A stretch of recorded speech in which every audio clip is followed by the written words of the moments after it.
ભાભર તાલુકાના સુથાર નેસડી પે કેન્દ્ર શાળાના શિક્ષક છેલ્લા 10 મહિનાથી વિદેશમાં છે। શાળાના આચાર્ય દ્વારા ભાભર તાલુકા શિક્ષણ અધિકારીને લેખિતમાં જાણ કરાઈ છે। ભાભર તાલુકાના સુથાર નેસડી પે સેન્ટર શાળામાં ફરજ બજાવતા શિક્ષક પટેલ વિપુલભાઈ ઈશ્વરભાઈ તેઓ છેલ્લા સુથાર નેસડી શાળામાં ફરજ બજાવતા હતા। તેઓ ધોરણ 6 થી 8 માં ગણિત વિજ્ઞાનના શિક્ષક તરીકે ફરજ બજાવતા હતા, પરંતુ તારીખ 1-10-2023 થી તેઓ એનઓસી વિના શાળાને જાણ કર્યા સિવાય કપાત પગારની રજા ઉપર ઉતરી ગયેલ હોય, જેઓ અમેરિકા મુકામે ગયા હોવાના સમાચારો મળી રહ્યા છે। સુથાર નેસડી શાળાના શિક્ષકને જાણ કર્યા સિવાય કપાત રજા પર ઉતરી જતા આ બાબતની જાણ વિપુલભાઈ પટેલ રજા પર ઉતર્યા પછી 1 મહિનામાં જ શાળાના આચાર્ય વશરામભાઈ મકવાણાને ભાભર તાલુકા શિક્ષણ અધિકારીને લેખિતમાં કરેલ હોવાનું જણાવેલ છે। અન્ય શિક્ષકની ભરતી કરવા લેખિત જાણ કરેલ છે। હાલ તો છેલ્લા 10 માસથી શાળાના શિક્ષક વિપુલ પટેલ કપાત પગાર રજા પર ઉતરી જતા અને 6 થી 8 ના બાળકોને જ્ઞાન સહાયક ભરતી કરીને બાળકોને અભ્યાસ કરાવવામાં આવે છે।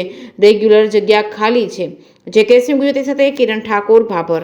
સુથાર નેસડી પ્રાથમિક શાળાના શિક્ષક શ્રી વિપુલભાઈ ઈશ્વરભાઈ પટેલ કે જેઓ છેલ્લા 8 માસથી શાળામાં સતત ગેરહાજર છે, તેઓ શ્રીને તાલુકા કક્ષા દ્વારા એક વખત નોટિસ પણ આપવામાં આવેલ છે, તેમ છતાં એ નોટિસનો જવાબ તેમના દ્વારા આપવામાં આવેલ નથી।